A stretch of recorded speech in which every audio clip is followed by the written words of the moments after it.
Good morning and a very, very happy morning. We are reading Wabi Sabi, written by Beth Kempton, page number 16। और अभी हमने समझा अभी तक कि वाबी का ओरिजिन कैसा हुआ। Now we are going to understand origin of Sabi.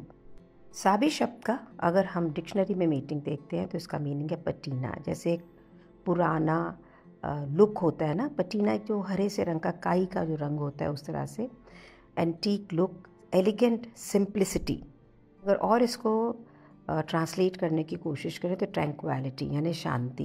Adjective की बात करें तो लोनली, लोनसम, सॉलिटरी। यहाँ पे राइटर रेफरेंस देता है राइटर मैत्सुबाशु हाइकू। हाइकू एक जापानीज पोइट्री है जो 3 to 5 लाइन्स की होती है, जिसे 17th सेंचुरी में पेन किया गया और अभी भी पूरी दुनिया में इसे बहुत ही पसंद किया जाता है फॉर इट्स हॉन्टिंग ब्यूटी।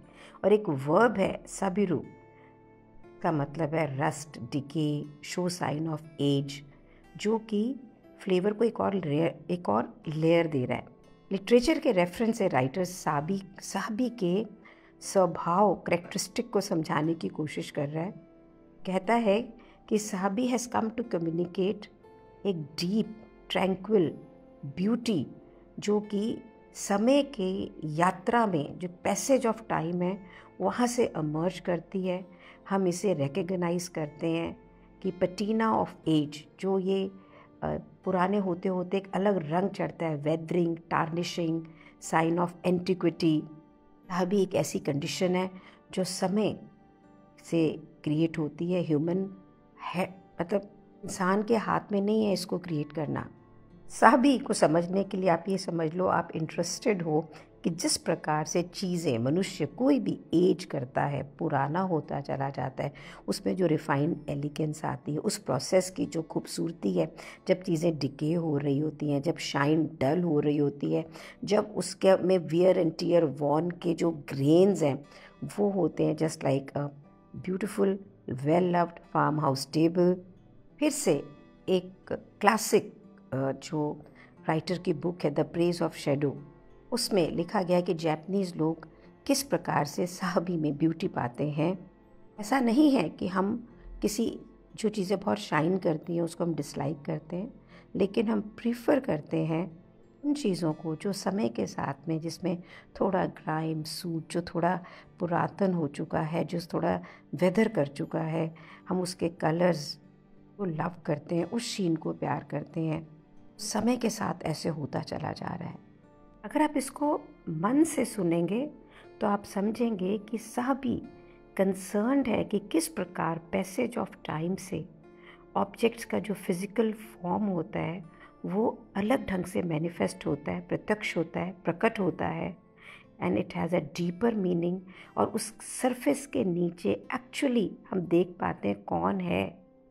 साहबी एक रिप्रेजेंटेशन है जिस प्रकार से चीज़ें इवॉल्व होती हैं, पैरिश हो जाती हैं और फिर एक इमोशनल रिस्पॉन्स हम में से इलिसिट करती है, इवोक करती है।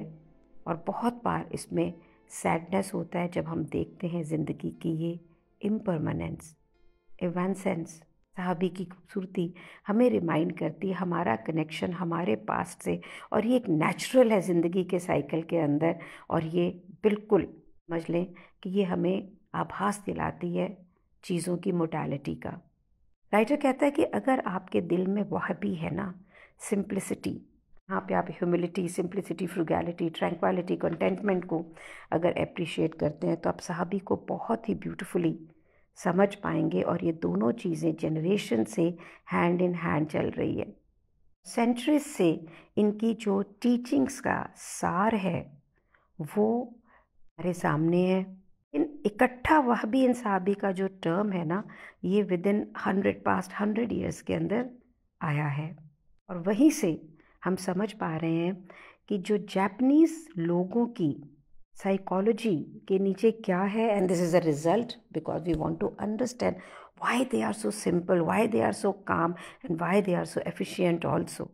पेज नंबर 17 पे राइटर एग्जाम्पल देता है कि उसकी फ्रेंड सेत्सुको, जो कि अब 70s में है, वो कहती है कि उसने पूरी ज़िंदगी के अंदर वापी साबी को आउट लाउड बोला नहीं जब तक कि मैंने उससे नहीं पूछा, लेकिन वो उसके जीवन का सार है, एसेंस है।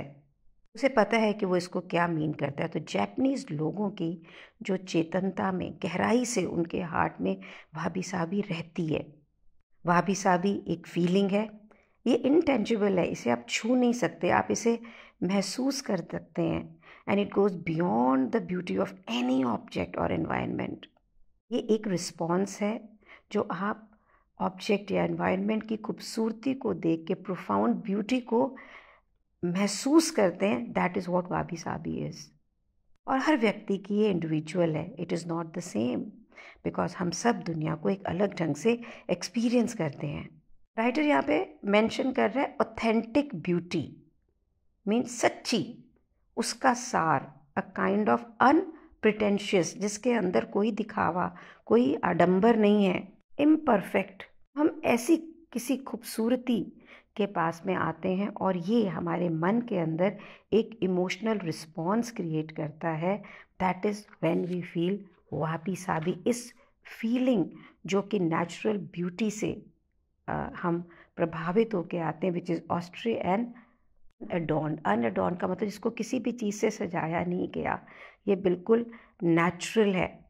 बहुत मेहनत कर रहा है राइटर ये समझाने के लिए कि what does sabi really means. One thing is for sure, it is an emotional response.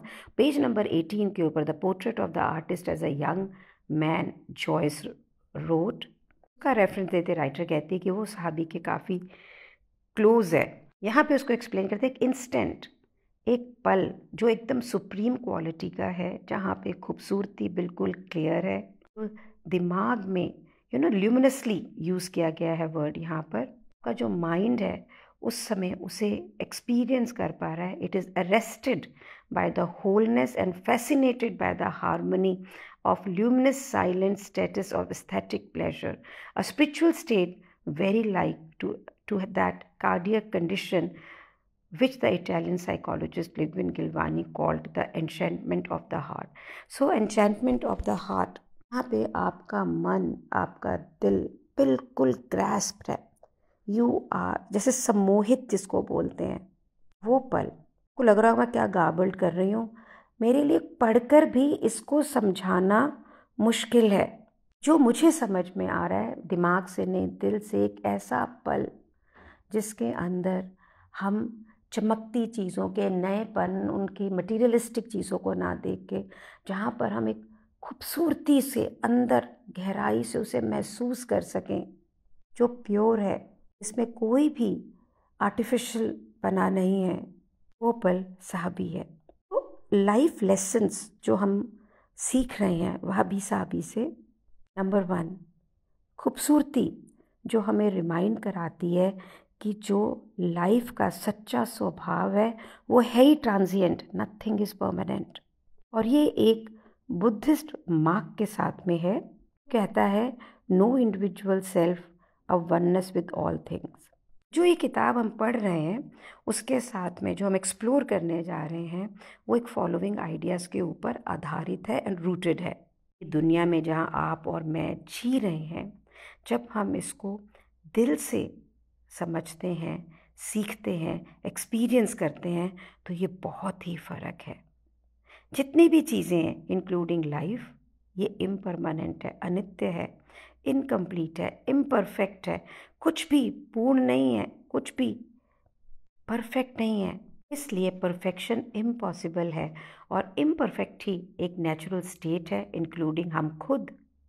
Simplicity के अंदर ही सबसे ज़्यादा खूबसूरती, वैल्यू और कंफर्ट है जो हम अपनी ज़िंदगी में पा सकते हैं।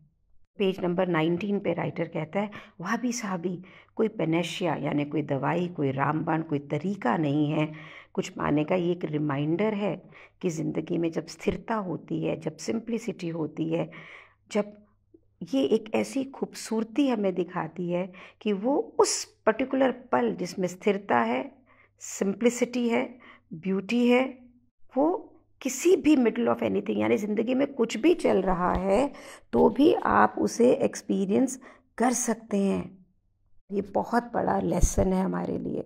आज जब मैं इस किताब को पढ़ भी रही हूँ ना, तो I know that what it is trying to tell us. I know that how I have to I want to bring it to my life, लेकिन उसके बाद में भी उसे एक सिंपल रूप में डिस्क्राइब करने में मुझे संतुष्टि नहीं हो रही, मुझे नहीं लग रहा है कि मैं उसको जस्टिस कर पा रही हूँ। उसके लिए राइटर ये कहता है कि जब मैंने यूएसए के अंदर एक प्रेजेंटेशन के अंदर किसी ने अमेरिकन ऑडियंस में से जापानीज़ लोगों को पूछा, बच्चे थे ये जो प्रेजेंटेशन दे रहे थे, स्टूडेंट्स, कि भाई क्या कोई वाबी साबी सीख सकता है? तो उन्होंने बोला नहीं सीख सकता। हम इसलिए सीख सकते हैं क्योंकि हम जापानीज़ हैं। पर राइटर कहता है कि मैं इससे डिसएग्री करता हूँ।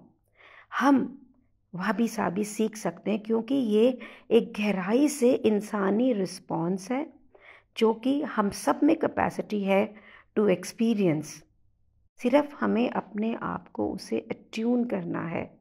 फर्क ये है कि हम सब के पर्सपेक्टिव डिफ़र करेंगे। अगर आप किसी जापानीज से बात करेंगे तो उसका फ़र्क होगा, उसका धारणाएं फ़र्क होंगी उसके लिए।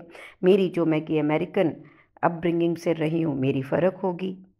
पॉइंट ये है कि देयर लाइज अ ब्यूटी। यहाँ पर हम इंस्पिरेशन ले रहे हैं कल्चर से, उसे इंटरप्रेट कर रहे हैं with the context of our own life. उस ज्ञान को एक्सकेवेट कर रहे हैं, उसे सीख रहे हैं जो हमें चाहिए। और वाबी साबी रेलेवेंट है आज सबसे ज़्यादा, जबकि इतनी सारी इन्फॉर्मेशन प्रोपेगेंडा हर जगह है। जैसे ही हम उठते हैं बेड से, हम मैसेजेस करते हैं, हम खाना पीना करते हैं, सारा दिन फ़ोन हमारे हाथ में होते हैं, हम सारा टाइम सोचते हुए बिताते हैं। अपनी ज़िंदगी के बारे में कम सोच रहे होते हैं, लोगों की ज़िंदगी के बारे में ज़्यादा सोच रहे होते हैं। And the feeling of overwhelmness, insecurity, untethered, worn out, everything is with us. At least मेरे साथ तो है, सब कुछ है। ज़िंदगी के एक बहुत ही खूबसूरत पड़ाव पे हूँ, द एज ऑफ 65, सब कुछ सेटल्ड है, लेकिन तो भी I am feeling tired, exhausted. Rid by bright artificial light, page number 22 है ये। Home, shop, offices, phones, laptops, हम एक प्राइस पे कर रहे हैं एंक्शस होकर। वो जब हमारी ज़िंदगी में, जब हम बच्चे थे, देखा था कितनी काम शेडोज़ थे, शांति में थे, तब इतनी स्पीड नहीं थी, इतनी एफिशिएंसी नहीं थी, लेकिन ज़िंदगी में कितना पीस था। अब हमारी ज़िंदगी क्या है, एक सोशल मीडिया के अंदर हमें कुछ अच्छा लगता है तो हम उसे एक्सपीरियंस नहीं करते, उसकी फ़ोटो खींचते हैं, फिर सोशल मीडिया पे डालते हैं और फिर देखते हैं कि लोगों ने कितने उसको लाइक करे। किसी की स्टाइलाइज्ड लाइफ को देख के जेलस होते हैं। और जितनी बार हम ये कर रहे होते हैं, हम मिस करते हैं एक अपॉर्चुनिटी ऑफ कनेक्शन, अपनी ज़िंदगी के एडवेंचर्स को एक्सपीरियंस करना। कि माइंड तो हमारे साथ है ही नहीं, वो कहीं और है, और वो जहाँ है वहाँ पे हमारी बॉडी फॉलो ही नहीं कर सकती। मोस्ट ऑफ द टाइम हम सोच रहे हैं कि लोग क्या सोच रहे होंगे। हम बैठ के परमिशन लेते हैं किसी और की अपनी ज़िंदगी जीने के लिए, उन चीज़ों के लिए चिंता करते हैं जो हमारी ज़िंदगी में अभी हुई नहीं है। अपने आप को बताते हैं कि हम कितने सीमित हैं। जो हमने अच्छे काम किए उसको हम अंडर प्ले करते हैं और ओवर प्ले करते हैं जहाँ पे हम काम नहीं कर पाते हैं। जब हम हिम्मत करते भी हैं कि नहीं, हमने अपने सपनों वाली ज़िंदगी को जीना है, तो हमारे पास में इतने ज़्यादा एग्जाम्पल होते हैं सक्सेस के हमारे सामने कि हमें ये लगता है कि शायद हम ऐसा कर ही नहीं पाएंगे, I am not good enough. फिर हमें ये भी पता लगता है एक र्यूमर कि खुशी तब मिलती है जब बहुत सारा पैसा, बहुत सारा पावर, बहुत सारा स्टेटस होता है, जब आप दुबले पतले सुंदर होते हो। लोगों की यार्ड स्टिक से, हम अपने मापदंड से हम अपनी ज़िंदगी को, अपने आप को नाप रहे होते हैं। सच्चाई ये है, पेज नंबर 23 पे लिखा हुआ है कि ये जो हमें आउटवर्डली पुश मिलती है ना, ये हम अंदर से जो चाह रहे होते हैं उससे बहुत फ़र्क होती है। मुझे लगता है कि हम एक ऐसे पॉइंट पे आ गए हैं कि जब हम एक पॉज लें, अपने आसपास देखें और डिसाइड करें कि हमारे लिए हमें क्या रियल में मैटर करता है। ये बुक वाबी साबी हमें ये अंडरस्टैंड करने के लिए that what this elicit in us, what this feeling, what again I'm not able to explain, ये हमें सिखाएगा कि सेंचुरी से जो जापान के अंदर ये टीचिंग चल रही है, ये आज सबसे ज़्यादा रेलेवेंट है। ज़रूरत है हमें एक नए ढंग से इस दुनिया को देखने की। देखिए, कहने को हम नए ढंग से कह रहे हैं, पर है ये ढंग जो सेंचुरी से चल रहा है, isn't it? हम सिर्फ भूल गए हैं। चलिए आज यहीं तक मनन चिंतन करते हैं, and then we look at it again. आगे कल दोबारा है, बहुत तेज़ी से चलेंगे तो फिर इसके कोर को समझ नहीं पाएंगे। दोबारा से याद करा दूं, इंटेलेक्चुअली समझने की कोशिश नहीं करिएगा, इमोशनली कनेक्ट करने की कोशिश करिएगा, अट्यून करिएगा अपने आप को एक ज़िंदगी के सच्चे स्वभाव के साथ। Thank you so much for being in my life. मैं भी आपके साथ में इसी जर्नी में हूँ। Thank you so much.